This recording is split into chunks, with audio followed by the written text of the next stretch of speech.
Semoga Allah memberikan hidayah, inayah, taufik kepada kita untuk bisa istiqamah di dalam menjalankan perintah Allah Subhanahu wa taala.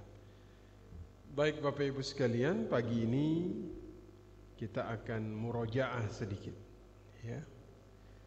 Kita akan mengulang sedikit apa yang sudah pernah kemudian kita bahas, ya. Di dalam Al-Quran ada satu ayat yang paling panjang, ya, satu halaman penuh, ya. Ayat surah Al-Baqarah ayat 282. Ini ayat terpanjang. Ada sekitar 128 kata di dalam Al-Baqarah 282. Ada sekitar 504 huruf di dalamnya, dan ada sekitar 52 masalah hukum yang dibahas di dalam satu ayat ini, ya.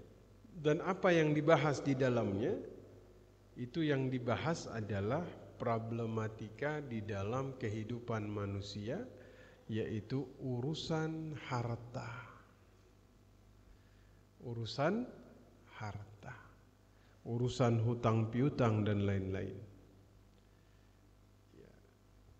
Karena memang kita ini menghabiskan waktu paling banyak di dalam kehidupan itu masalah muamalah, masalah harta. Makanya dalam Islam ini diatur tentang permasalahan harta ini, ya, agar kita itu tidak kena fitnah harta. Tidak kena fitnah harta. Umar bin Khattab mengatakan, jika ingin mengetahui karakteristik seseorang, maka coba dia melalui dua hal. Satu, bermuamalahlah dengan dia dalam urusan harta, maka kamu akan tahu siapa dia sebenarnya. Yang kedua, bersafarlah bersama dia, maka kamu akan mengetahui siapa dia sebenarnya. Betul Bapak Ibu? Bukankah Khadijah itu mencoba Nabi melalui dua hal? Satu, melalui mudharabah. Mudharabah itu kerjasama, di mana Khadijah sebagai sahibul mal, pemilik modal, baginda Nabi sebagai mudharib atau pengelola modal. Dari sini dia pengen tahu tentang amanahnya Rasul Sallallahu Alaihi Wasallam. Karena di zaman itu biasanya orang-orang akan berdagang dengan cara safar. Itu bisa sampai berbulan-bulan. Maka di situ Khadijah ingin tahu, ya, akhlaknya Nabi ini apakah betul seperti yang diceritakan oleh manusia. Makanya dia ngirim utusan namanya Maisarah untuk menyampaikan apa yang dia lihat selama safar bersama Nabi berbulan-bulan di dalam satu kafilah dagang.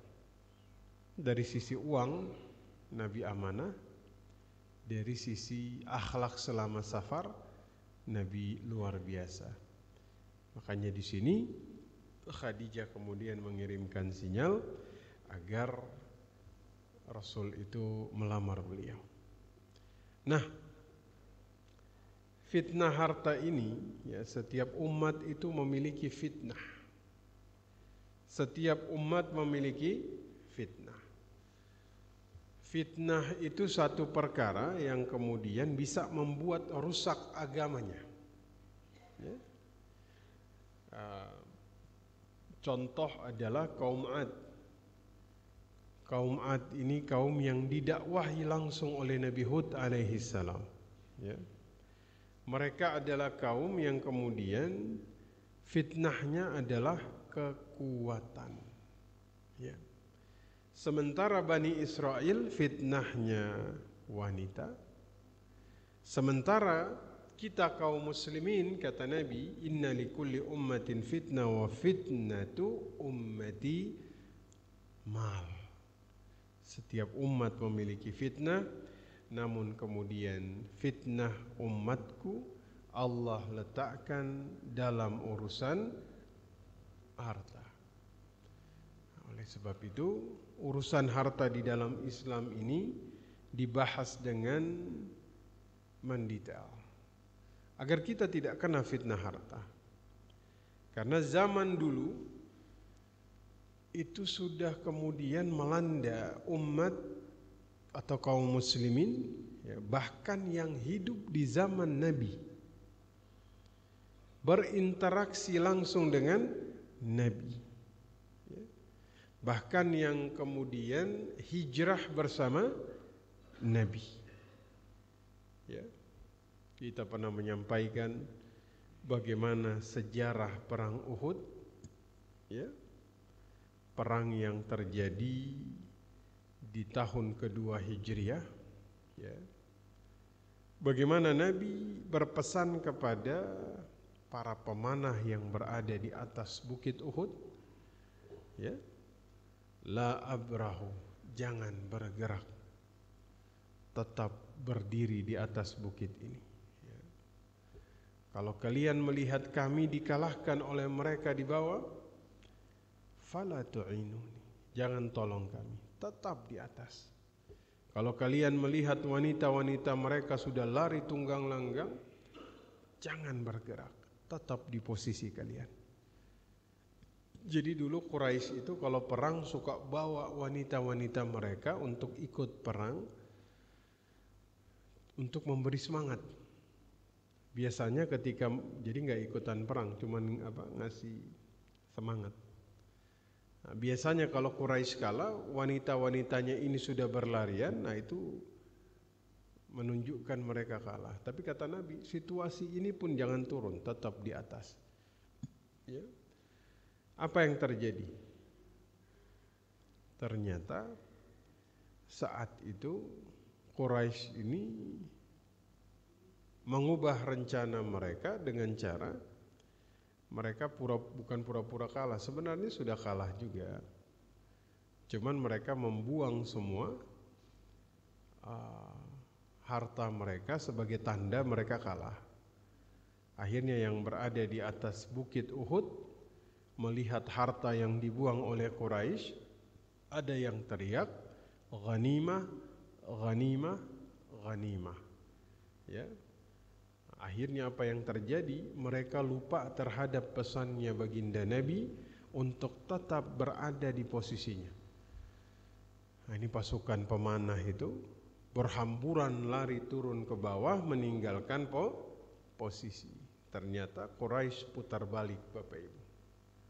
Mereka naik ke atas bukit. Akhirnya kita jadi bulan-bulanan Quraisy. Nah, artinya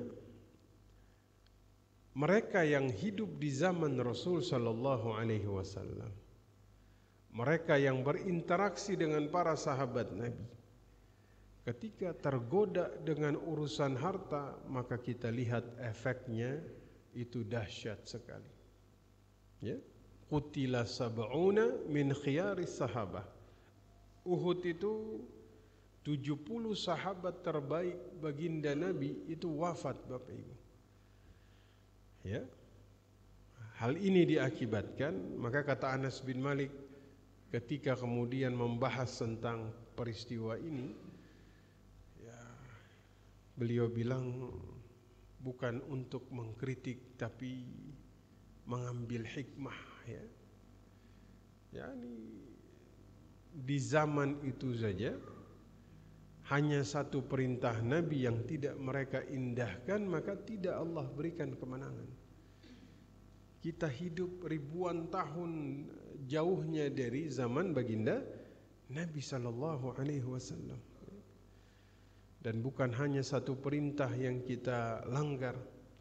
Zaman itu hanya satu perintah, Pak. Mereka turun dari atas bukit, ya, di zaman Nabi masih hidup?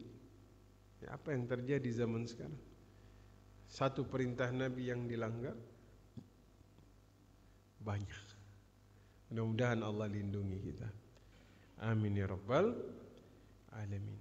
Maka Abu Hurairah radhiyallahu taala anhu, beliau mengatakan bahwa Rasul sallallahu alaihi wasallam mengingatkan, ya'ti 'alan nasi zaman, akan datang suatu zaman di tengah-tengah manusia, la yubalil mar'u ma akhadha minhu amin halal au amin haram.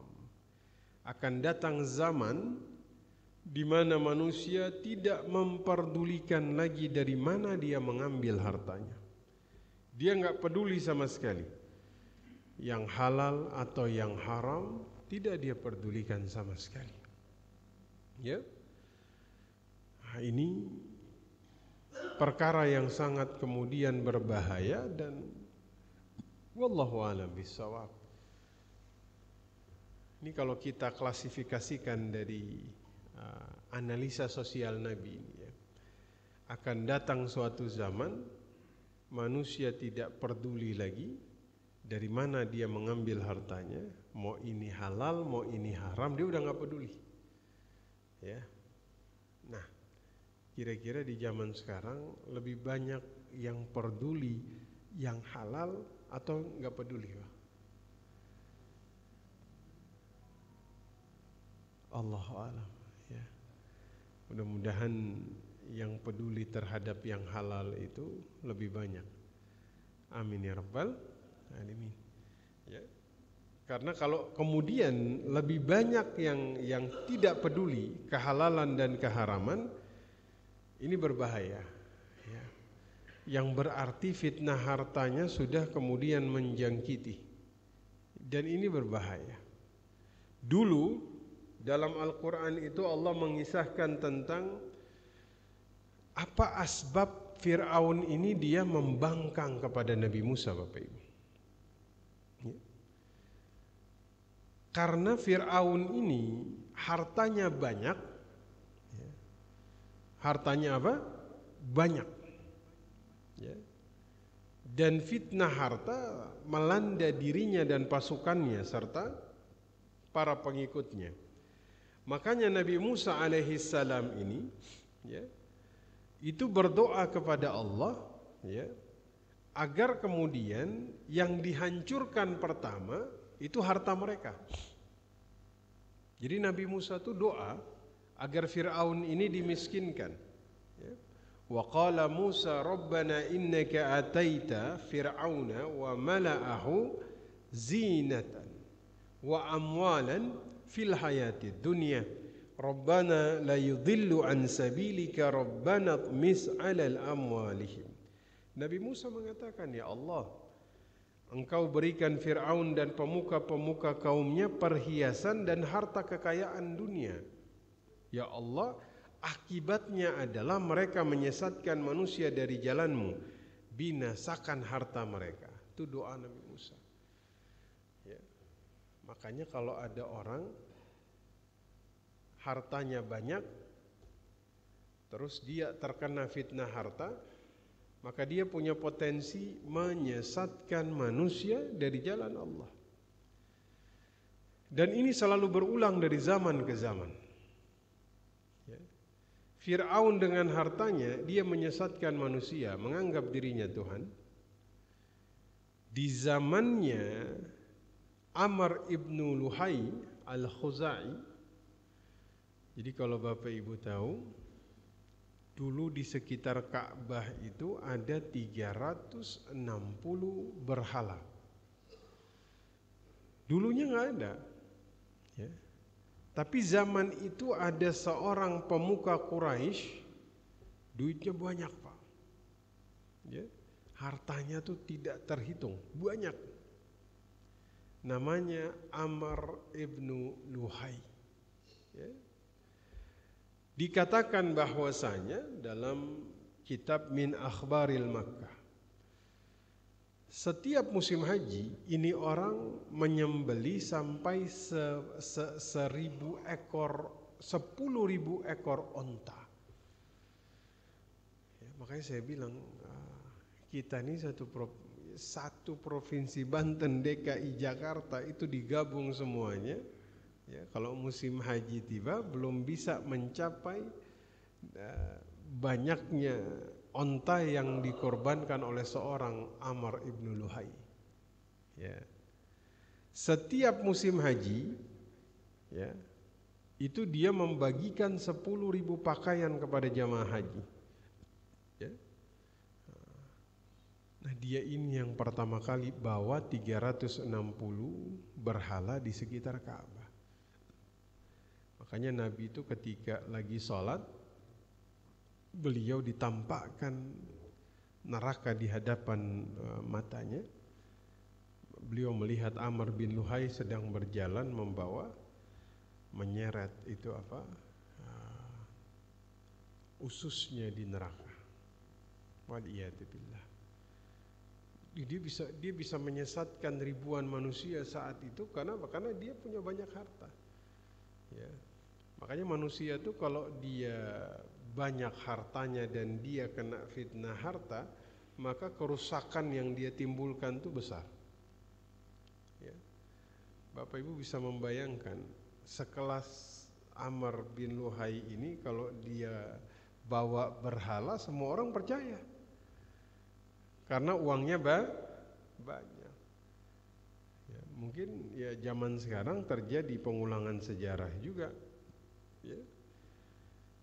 Nih, ada satu orang mengatakan kebenaran tapi dia nggak punya harta. Ada satu orang mengatakan kebatilan dengan harta, jabatan, kekuatan yang sangat besar. Kira-kira yang dipercaya yang mana? Yang mana? Banyak harta. Ya, karena harta ini punya potensi yang sangat luar biasa. Dia bisa kemudian menyesatkan banyak orang jika ada di tangan yang salah. Makanya Nabi mengatakan akan datang suatu zaman manusia tidak lagi peduli dari mana dia memperoleh harta, entah yang halal entah yang haram. Ya, makanya fitnah harta ini nggak peduli siapa dia, Pak. Ya. Kita dengan segala kelemahan kita, jika kemudian kita sudah tahu perkara ini, kita berhati-hati. Ya. Berhati-hati. Ya. Akan suatu perkara yang kemudian membahayakan agama kita. Kita berhati-hati. Ya. Bahkan dulu saya sampaikan ketika awal-awal kita memulai fikih muamalah ini, bagaimana dulu seorang nahar, ya,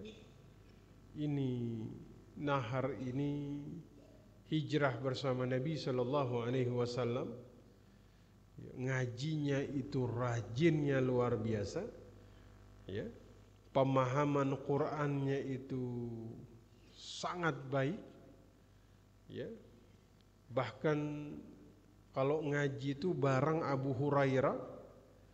Kita tahu Abu Hurairah ini meriwayatkan 5.000-an hadis, ya, setiap hari di dalam masjid, tapi minder sama nahar. Karena mengukur dirinya dengan nahar ini wah luar biasa sudah. Ya. Sehingga suatu saat ketika Nabi melewati 3 orang yang sedang mengaji di Masjid Nabawi, kepada Ubay bin Ka'ab, ya, seseorang yang Nabi berpesan jika kalian belajar Al-Quran maka belajarlah sama Ubay bin Ka'ab, ambil ilmu darinya.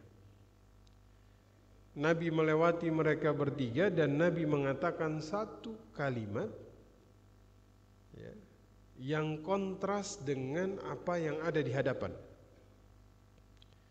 Karena kepada 3 orang yang saat itu ada Abu Hurairah, ada Nahar, ada seorang penduduk asli Madinah yang sedang mengkaji Al-Quran dari Ubay bin Ka'ab di Masjid Nabawi.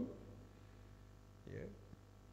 Kemudian Nabi mengatakan, nanti di antara kalian bertiga ada yang kemudian datang di hari kiamat dengan gigi gerahamnya sebesar bukit Uhud.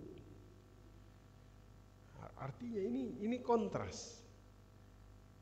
Karena kalimat yang Nabi sampaikan ini kalimat yang menakutkan, sementara tiga orang ini tidak sedang bermaksiat,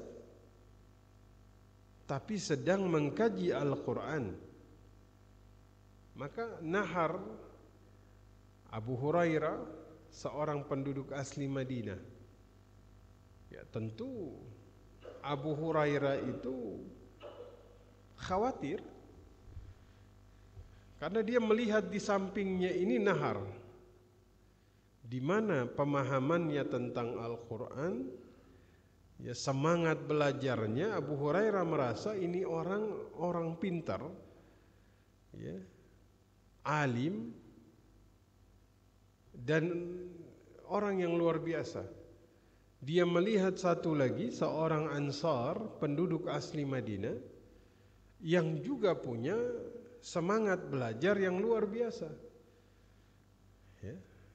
Maka dia merasa bahwasanya kalimat ini ditujukan kepada dirinya, ya. Ini bikin Abu Hurairah kepikiran, Bapak Ibu, nggak bisa tidur, nggak bisa makan. Apalagi nggak lama kemudian salah seorang di antara mereka meninggal dunia, yaitu penduduk asli Madinah. Ya, kan ketika dia meninggal berarti urusan dia dengan dunia sudah selesai.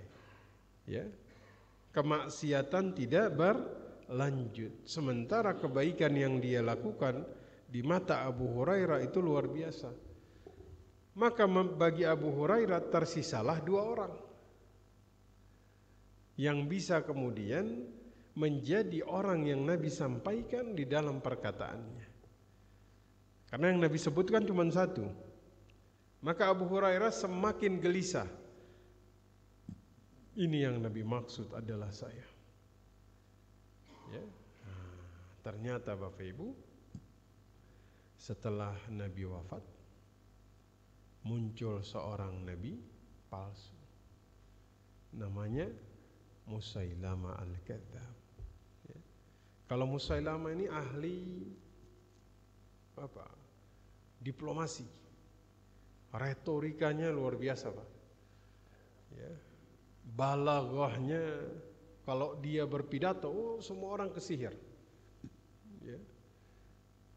Sampai dia bikin surat-surat tandingan terhadap Al-Quran, ya.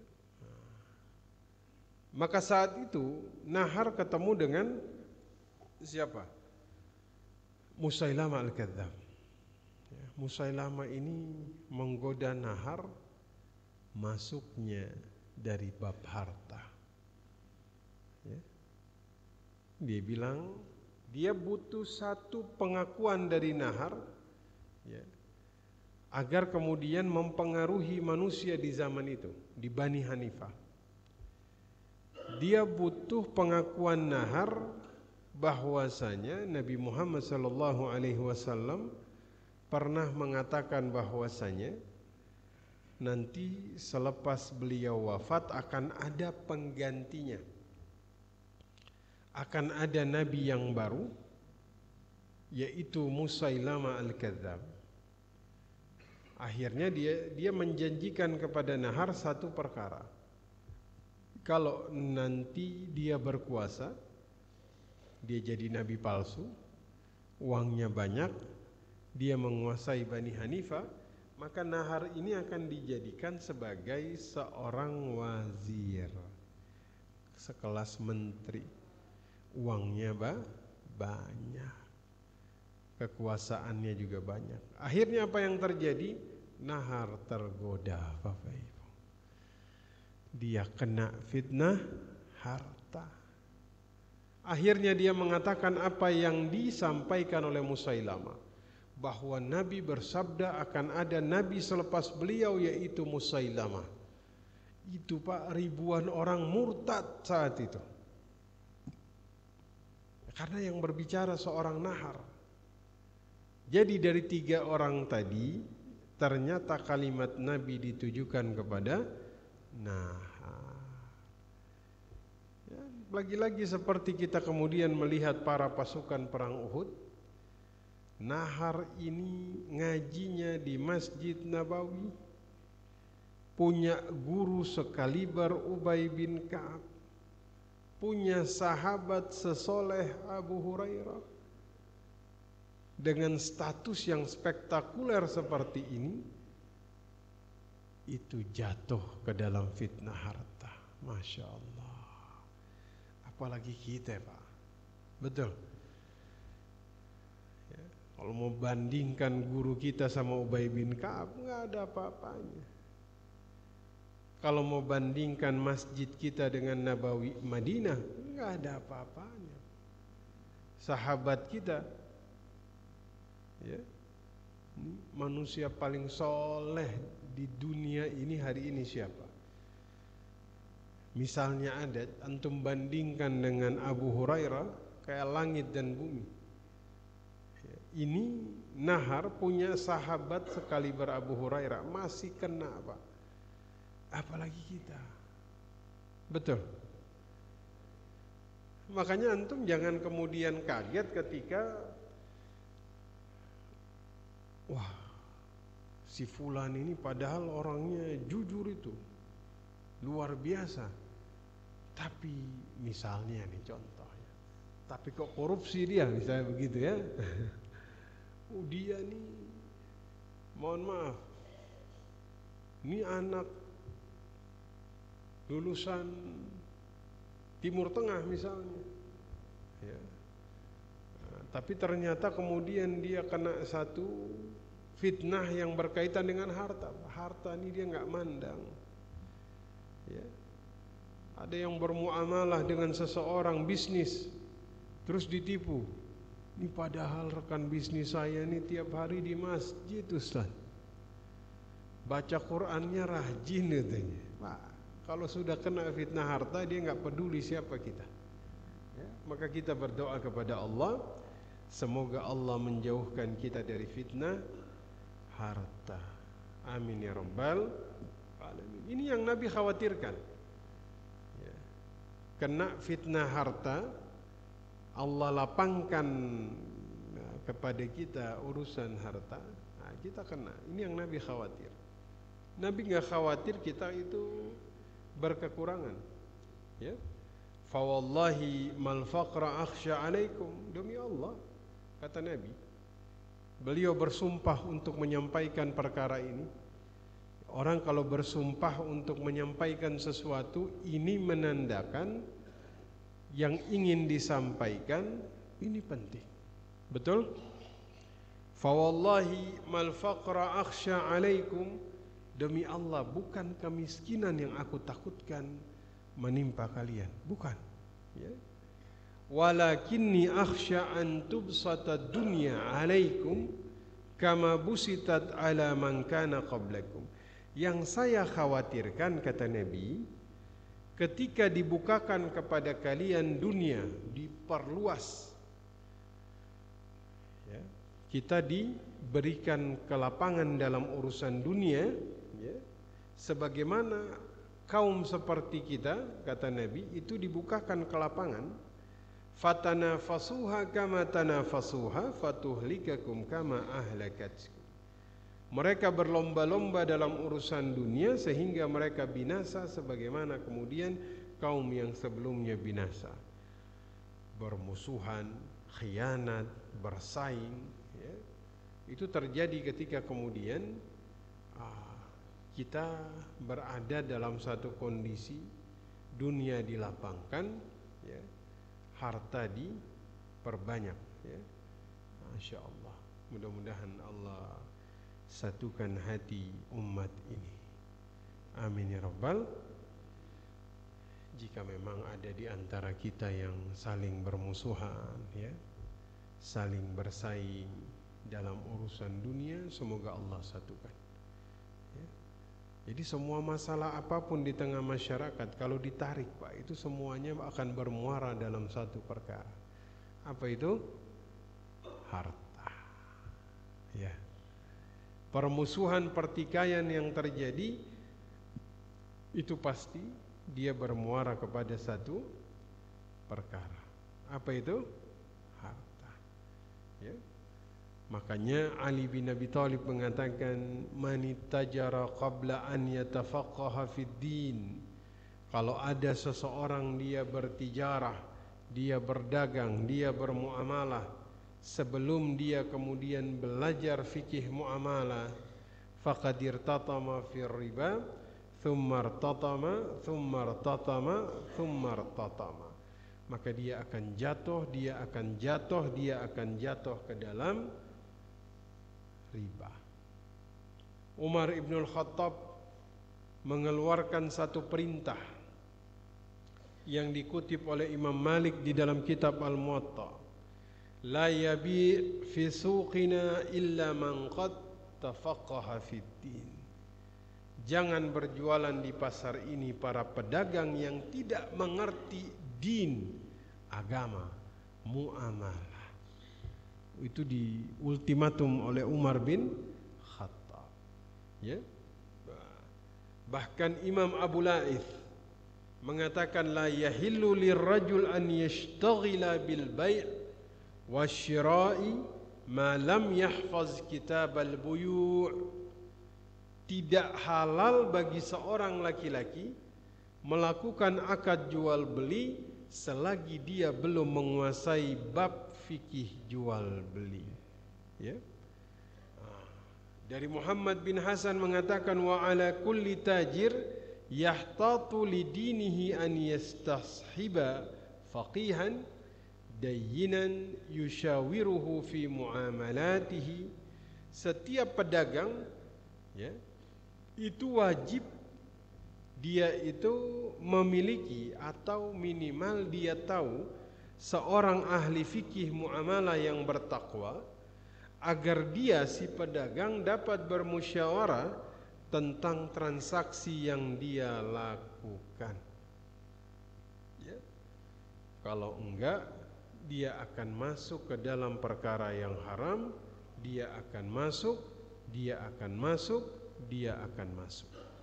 Ya. Oleh sebab itu maka Annal Ghazali hakal ijma' wa Syafi'i fi risalatihi hakahu aidan fi anna al-mukallaf la yajuzu lahu an yuqdima ala fi'li hatta ya'lamu hukm Allah fi. Faman ba'a wajaba alaihi an yata'allama ma ayyanahu Allah wa syara'ahu fil bai'. Imam Al-Ghazali mengutip dalam Al-Ijma' dan juga Imam Syafi'i, seseorang mukallaf tidak boleh berkeinginan melakukan sesuatu sebelum dia mengetahui hukum Allah tentang perkara tersebut. Orang yang hendak jual beli wajib mempelajari syariat Allah tentang jual beli yang dia lakukan. Orang yang ijarah, sewa menyewa, ya, wajib mempelajari hukum Allah tentang ijarah. Orang yang melakukan mudharabah, ya, syirkah, kerjasama, wajib mempelajari syariat Allah tentang mudharabah. Ya, kita artikan saja ini. Maka siapa yang mempelajari serta mengamalkannya dengan ilmunya, dia taat kepada Allah 2 kali taat. Ya. Siapa yang tidak mau mempelajari, maka dia mendurhakai Allah dengan 2 kedurhakaan. Ya. Wal iyadu billah. Oleh sebab itu Bapak Ibu sekalian, banyak hal sederhana yang dilanggar oleh para pedagang muslim yang dia anggap itu sederhana, padahal itu tidak sederhana. Itu besar pelanggarannya, ya. Oleh sebab itu maka kita pelajari fikih muamalah ini agar kita tidak kena fitnah harta. Ya. Kalau ada satu harta haram masuk ke dalam perut kita, maka doa kita tertolak, doa kita terhalang. Penghalang yang paling tebal. Ini misalnya antum mau masuk ke satu tempat. Ya. Temboknya tebal. Ya. Dihancurin pakai apapun gak akan hancur. Kira-kira antum bisa masuk atau tidak? Gak bisa. Nah, jadi kita ini ketika berdoa, ya, doa kita ini dia terhalang oleh perkara-perkara. Ya. Ada yang terlarang oleh dosanya sendiri, terhalang. Ya. Ada orang yang doanya terhalang dengan tembok yang sangat kokoh, yang tidak bisa ditembus oleh apapun. Harta haram. Ya. Harta haram. Innallaha tayyib la yaqbalu illa tayyiba wa innallaha amara al-mu'minina bima amara bihi al-mursalin faqala ya ayyuhar rusul kulu minat tayyibati wa'malu shalihan. Ya. Di sini kemudian Allah Subhanahu wa taala berfirman di dalam Al-Qur'an, ya. Allah memerintahkan, Allah itu baik dan tidak menerima kecuali dari yang baik. Allah memerintahkan seorang mukmin apa yang Allah perintahkan kepada para rasul, ya, yaitu apa? Ya ayyuhar rusul kulu minat tayyibati wa'malus shalihan inni bima ta'maluna alim. Ya, maka memakan dari harta yang halal itu perintah Allah kepada para rasul. Ya, maka ada orang safar, ya, asy'ata akbar, ya, yamudda yadayhi ila sama'. Dia angkat tangannya, kemudian dia berdoa kepada Allah, ya Rabbi, ya Rabbi, ya Rabbi. Tapi ternyata kata Nabi, doanya tidak dikabulkan oleh Allah Subhanahu wa taala. Kenapa? Dia makan dari yang haram, dia minum dari yang haram, ya. Maka bagaimana mungkin Allah mengabulkan doanya? Ya. Fitnah harta ini akan membuat kita sulit untuk kemudian mempelajari ilmu syariat, sulit. Ya, kita sulit untuk menghafalkan Al-Quran karena kemudian keharaman dari harta yang kita makan. Ya. Bahkan zaman dulu itu, ya, ada seseorang yang kemudian bahkan menyembelih makan saja. Dia hanya makan dari sembelihannya sendiri. Jadi dia enggak apa? Dia ragu dengan sembelihan orang lain karena takutnya nih orang sembelihnya tuh enggak menggunakan asma Allah. Ya, bahkan sampai segitunya. Betapa mereka berhati-hati. Ya, mudah-mudahan Allah jauhkan kita, Allah lapangkan dari yang halal sehingga kita tidak butuh dari yang haram, ya. Maka saya mengutip nasihat Imam Al-Ghazali agar kita tidak kena fitnah harta, ya, agar kita kemudian membangun sebuah benteng di dalam diri kita, ya. Benteng yang paling kuat, benteng yang tidak bisa ditembus oleh harta yang haram, itu hanya satu, ya. Ketika kita qanaah, kita bersyukur dengan yang halal walaupun sedikit, maka itu akan menjadi benteng bagi urusan agama. Ya. Mudah-mudahan Allah berikan kepada kita rasa syukur kepada yang halal sehingga ini menjadi benteng bagi yang haram tidak kemudian mendekat kepada kita. Amin ya rabbal alamin. Mungkin itu silahkan kita tanya jawab. Jadi hari ini kita murojaah, ya, untuk kemudian memberikan gambaran kepada kita semua betapa fitnah harta ini sangat berbahaya. Dia tidak kemudian melihat siapa kita, ya, tapi kemudian ketika kita masuk ke dalam situ dipastikan kita akan kemudian jatuh ketakwaannya sekelas pasukan Uhud, Nahar, ya, bahkan Hatib bin Abi Balta'ah. Sejarah mencatat, ya, banyak sekali orang yang kemudian menggadaikan agamanya sendiri hanya gara-gara kemudian dia tergoda oleh urusan harta, ya. Secara umum fitnah itu ada 3. Yang kita bahas hari ini fitnah yang Nabi sampaikan menimpa umatnya, yaitu harta. Tapi 3 fitnah ini sangat berbahaya. harta, tahta, wanita. Ini 3 ini, Pak. Ya. Kita bahas tiga tok, Pak, ya. Kita bahas harta bukan berarti yang 2 ini tidak berbahaya. Berbahaya juga, Pak. Ya. Kalau bicara fitnah wanita, dulu ada namanya Ubaidillah bin Jahsh. Ini orang hijrah ke Habasyah bersama Ummu Habibah, anaknya Abu Sufyan. Jauh-jauh hijrah ke Habasyah menunjukkan keimanan mereka yang luar biasa. Ya. Saya sampai di Habasyah, Ubaidillah bin Jahsh dia murtad dari Islam. Masya Allah. Seorang muadzin di kota Mesir, diceritakan oleh Imam Al-Qurtubi, tiap hari adzan. Sekali waktu kan adzannya di atas menara. Dia mau turun, dia lihat wanita Qibtiyah. Qibtiyah itu Koptik, ya, Kristen Koptik, cantik. Tergodalah dia, datang kepada wanita tersebut, dia tanya, dia naksir, ya. Wanita ini bilang, nggak bisa, kamu Muslim, saya Koptik, Qibti. Kalau kamu mau, kamu harus keluar dari agamamu, baru ayahku akan menyetujui. Apa yang dia lakukan? Dia menyanggupi untuk murtad. Nah, habis itu dia naik ke atas menara,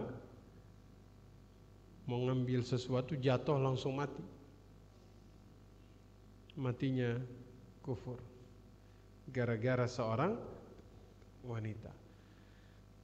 Dulu Nabi Masya Allah, masalli ala sayyidina Muhammad, Nabi Yahya. Nabi Yahya itu dibunuh, Pak.